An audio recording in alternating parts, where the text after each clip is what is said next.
Ghatal master plan কার্যকর করতে কাটা হবে শিলাবতীর মাটি। সেই মাটি বিক্রি করা হবে। যা টাকা পাওয়া যাবে সেটা খরচ হবে ঘাটাল মাস্টার প্ল্যানে। এর জন্য টেন্ডার ডেকেছে পশ্চিম মেদিনীপুর জেলা পরিষদ। বৃষ্টি হলে জলমগ্ন ঘাটাল, এই ছবি বদলাতে উদ্যোগী রাজ্য সরকার। চলছে ঘাটাল মাস্টার প্ল্যানের কাজ। এই প্রকল্পে ঘাটাল এবং পার্শ্ববর্তী এলাকার নদী খাল সংস্কার করা হবে, নাব্যতা বাড়ানো হবে। ঘাটাল মাস্টার প্ল্যানে মোট ৮৬ কিলোমিটার নদী খোঁড়া হবে। এর মধ্যে শিলাবতীর ২৩ কিলোমিটার। শিলাবতীর মাটি কেটে বিক্রি করতে পারবেন ঠিকাদার। নদী থেকে তোলা মাটির ৫% ঘাটাল মাস্টার প্ল্যানের কাজে ব্যবহার করা হবে। বাকি ৯৫% মাটি বিক্রি করবেন ঠিকাদার। এর জন্য রাজস্ব পাবে রাজ্য সরকার।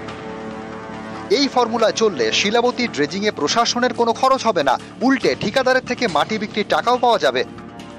পলি এবং বালি সেগুলোকে যদি সেল করে দেওয়া যায় তাহলে কিন্তু অতি কম খরচেই আমাদের এই খালগুলো কিন্তু ড্রেজিং করা সুবিধা হবে।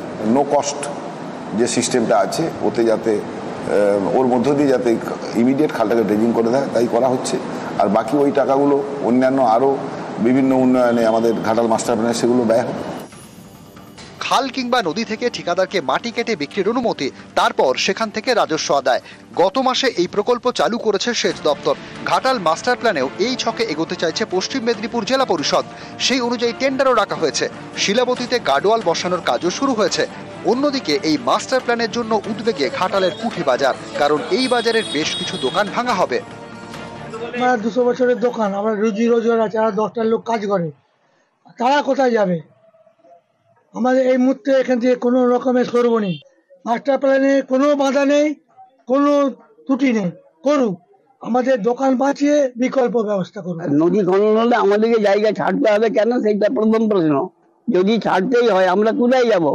আমাদের তো এইটাই আমাদের সংসার চলে, পেট ভাতের ব্যবস্থা এইটা। আজ আমরা কে 100 বছর কে 90 বছর ধরে আমরা এখানে ব্যবসা করে আসছি, হুট করে বললেই কি আমরা ছেড়ে দেবো? কুঠি বাজার তো অনেকটাই আমাদের কাছে হেরিটেজ। ওদের যদি আমরা আগামী দিনে রিহ্যাবিলেট করে দিই তো তাই আমরা ঠিক করেছি যে কাছাকাছি আমাদের গভর্নমেন্ট ল্যান্ড যদি থাকে সেই জায়গা আমরা চিহ্নিত করে সেখানে আমরা মার্কেট তৈরির ব্যবস্থা করব। ঘাটাল থেকে সুকান্ত চক্রবর্তী, নিউজ 18 বাংলা।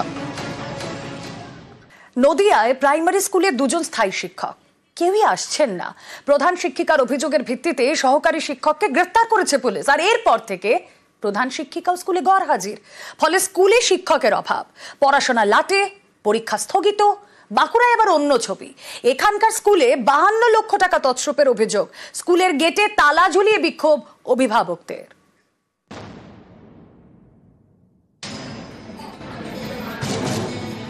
স্কুলে পরীক্ষা, ক্লাসে হাজির পড়ুয়ারা,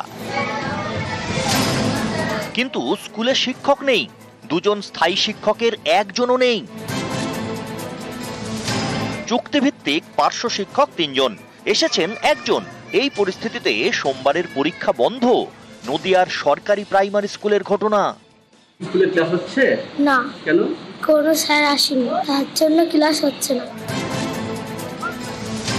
নদিয়ার চাপড়া, এখানকার পিঁপড়াগাছি পঞ্চায়েত এলাকায় দুধখোলা প্রাইমারি স্কুল। পড়ুয়া 96 জন, স্থায়ী শিক্ষক 2 জন, চুক্তিভিত্তিক পার্শ্ব শিক্ষক 3 জন। সম্প্রতি এই স্কুলের প্রধান শিক্ষিকা এবং সহকারী শিক্ষকের মধ্যে ঝামেলা বাঁধে। চাপড়া থানায় অভিযোগ জানান প্রধান শিক্ষিকা। গ্রেপ্তার করা হয় সহকারী শিক্ষককে। এরপর থেকে প্রধান শিক্ষিকাও স্কুলে গরহাজির। তিনি বদলির আবেদন করেছেন। এই গোলমালের মধ্যে স্কুলের বড় ভরসা 3 জন পার্শ্ব শিক্ষক। তাদের মধ্যে 2 জন আন্দোলনে, বেতন বৃদ্ধির দাবিতে। সোমবার স্কুলে উপস্থিত হন একজন মাত্র পার্শ্ব শিক্ষক। তিনি একা কিভাবে 96 জন পড়ুয়ার পরীক্ষা নেবেন? তাই সোমবার পরীক্ষাই হয়নি। ফিরে যেতে হয় পড়ুয়াদের। পরীক্ষা হওয়ার কথা ছিল, পরীক্ষা হচ্ছে না, ওই জন্য আমি সব নিয়ে এসেছি, কিন্তু পরীক্ষা হচ্ছে না। স্যারও নেই, ম্যাডামও নেই, কেউ নেই, ওই জন্য বাড়ি নিয়ে চলে যাচ্ছি। প্রধান শিক্ষিকার সঙ্গে শিক্ষকের একটা ব্যক্তিগত সমস্যার জন্য প্রধান শিক্ষিকা শিক্ষকের নামে কেস করেন। শিক্ষককে পুলিশ অ্যারেস্ট করে নিয়ে যায়। ইতিমধ্যে ডিআই সাহেব প্রধান শিক্ষিকা মহাশয়কে 19 স্কুলে ট্রান্সফার করেছে। এই মুহূর্তে আমাদের স্কুলে কোনো স্থায়ী শিক্ষক নেই, ফলে শিক্ষকের প্রচুর ঘাটতি আছে। হেড টিচার যিনি ছিলেন, গ্রামবাসীদের একটা মাস পিটিশন ছিল, উনি ওইখানে যেন আর না যান, গেলে পরে সমস্যাটা বেড়ে যাবে। তা আমরা তখন এসআই এর সঙ্গে বসে আলোচনা করে নিয়েছিলাম যে ইমিডিয়েট আমরা পার্শ্ববর্তী স্কুলের হেডমাস্টার মশাইকে ওইখানটাতে যাতে আমরা পাঠাতে পারি। 2-1 দিনের মধ্যে কি সমস্যা সমাধান হবে বলে আশা করা যায়? হ্যাঁ, একদম। আমি তারপরে পার্মানেন্টলি সমস্যাটা আমরা হয়তো 1 সপ্তাহের মধ্যে মিটে ফেলবো।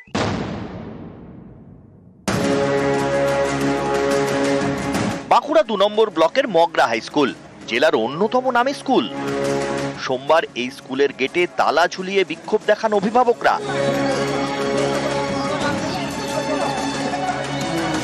অভিভাবকদের দাবি, স্কুলের উন্নয়নে 52 লক্ষ টাকা বরাদ্দ করে শিক্ষা দপ্তর। 2019 সাল থেকে ধাপে ধাপে স্কুলের অ্যাকাউন্টে টাকা ঢুকেছে। অভিযোগ, সরকারের টাকায় স্কুলের কোনো কাজ হয়নি। টাকা ঢুকেছে প্রধান শিক্ষক মুকেশ পাত্র এবং স্কুলের পরিচালন সমিতির সভাপতি বুদ্ধদেব শর্মার পকেটে। এই অভিযোগে গত 19শে মার্চ স্কুলে বিক্ষোভ দেখান অভিভাবকরা। এরপর থেকে স্কুলে গরহাজির প্রধান শিক্ষক। ঘটনার 1 মাস পর আবারও স্কুলে বিক্ষোভ অভিভাবকদের। সোমবার পুলিশকে গিয়ে পরিস্থিতি সামাল দিতে হয়, তারপর স্কুল চালু হয়। বিডিও সাহেব, ডিএম সাহেবকে, এসডিও সাহেবকে আমরা যথাযথ লিখিত আকারে পাঠাই। পরে ক্ষেত্রে আমরা খবর পাই যারা এই টাকা তছরূপ করেছে তাদের বিরুদ্ধে এফআইআর করেছে। আমরা খবর নিই যে এফআইআর হয়েছে, তাহলে ওরা তো নিশ্চয়ই অ্যারেস্ট হবে।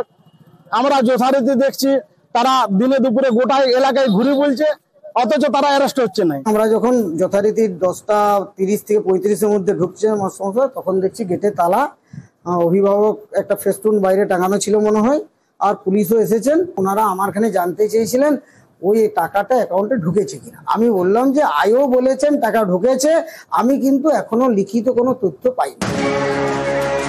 নদিয়া থেকে সমীর রুদ্র এবং বাঁকুড়া থেকে প্রিয়ব্রত গোস্বামী, নিউজ 18 বাংলা। আর এই যে মুর্শিদাবাদের ঘটনা, অশান্তির ঘটনা, সেই মুর্শিদাবাদে পৌঁছে যান বিজেপি রাজ্য সভাপতি সুকান্ত মজুমদার। জাফরাবাদে নিহতদের বাড়িতে গিয়ে কথা বলেন তিনি।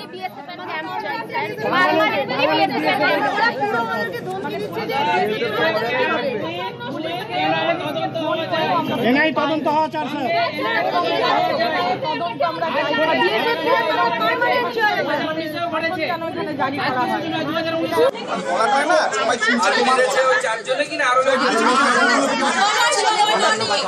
এরা কতটা পারমিশন দেবে কিনা আমি উপরের সাথে কথা বলছি। আমি দিল্লি গেলে পরে গৃহমন্ত্রী অমিত শাহের সাথে দেখা করে আপনাদের সমস্ত বিষয়টা বলবো এবং এই ক্যাম্পের বিষয়টা বলবো, ঠিক আছে? আমাদেরকে পালিয়ে যেতে হবে, বিএসএফ চলে গেলেই আমাদেরকে পালিয়ে যেতে হবে, উপায় নাই আমাদের, উপায় নাই। চলে গেলে আবার হুমকি দিচ্ছে, ওরা আবার মারবে, মারধর করবে। বিএসএফ থাকবে, এখন চিন্তা নেই। আমরাও যতটা পারছি চেষ্টা করে বিএসএফ কে রাখার চেষ্টা করছি কিনা, ঠিক আছে? আমাদের পুরো গ্রামের জন্য, সবাই গ্রামে জুলিয়ানবাসীর জন্য আপনাদের হাত ধরে পায়ে পড়ছি। আপনারা আপনাদের সাথে ভয় পাবেন না, ঠিক আছে? ভয় পাবেন না। আমাদের হিন্দু ফ্যামিলিগুলো সব সনাতন ধর্মের লোক। সুকান্ত মজুমদার এলাকায় স্থায়ী বিএসএফ ক্যাম্পের পক্ষে সওয়াল করেছেন সুকান্ত, যদিও পাল্টা কটাক্ষ করতে ছাড়ছেন না কুণাল ঘোষ। এলাকা বাসিন্দাদের রিফিউজি ক্যাম্পে গেছিলাম, প্রত্যেকেরই একই দাবি ছিল এলাকায় স্থায়ী বিএসএফ ক্যাম্প দরকার। রাজ্য পুলিশের উপর সাধারণ মানুষের কোনো বিশ্বাস নেই, কেউ বিশ্বাস করছে না। এখানে কেন্দ্রীয় বাহিনী অর্থাৎ বিএসএফ এর কমসে কম, কারণ বিএসএফ এর জুরিসডিকশনের মধ্যে পড়ে, তার স্থায়ী ক্যাম্প করার জন্য রাজ্য সরকার বা রাজ্যের হোম মন্ত্রণালয়, হোম ডিপার্টমেন্ট, কেন্দ্র সরকারের হোম ডিপার্টমেন্টের কাছে আবেদন করুক এবং আমরা কথা দিচ্ছি আমরা কেন্দ্র সরকারের সাথে কথা বলে সেইটা করার ব্যবস্থা করব। সুকান্ত মজুমদার যা বলছেন, উত্তেজনা, প্ররোচনা, সবার আগে ওনার উচিত বিরোধী দলনেতার বক্তব্যটা শোনা মন দিয়ে। কারণ বিরোধী দলনেতা নিজে বলেছেন বাংলাদেশ থেকে বাংলাদেশ স্টাইলে লুটপাট করে চলে গেছে, অর্থাৎ সীমান্তের ওপার থেকে হামলাকারীরা এসে যে এখানে যারা ওয়াকফ বিল নিয়ে ক্ষুব্ধ ছিলেন সেই প্ররোচনাটাও বিজেপির দেয়া। তাহলে সুকান্ত মজুমদার আগে বিরোধী দলনেতার সঙ্গে কথা বলে নিন। বিরোধী দলনেতা মুখ ফুটে সত্যি কথাটা বলে ফেলেছেন, তা এখন সুকান্ত মজুমদার বাংলাকে বদনাম করতে আসছেন কেন?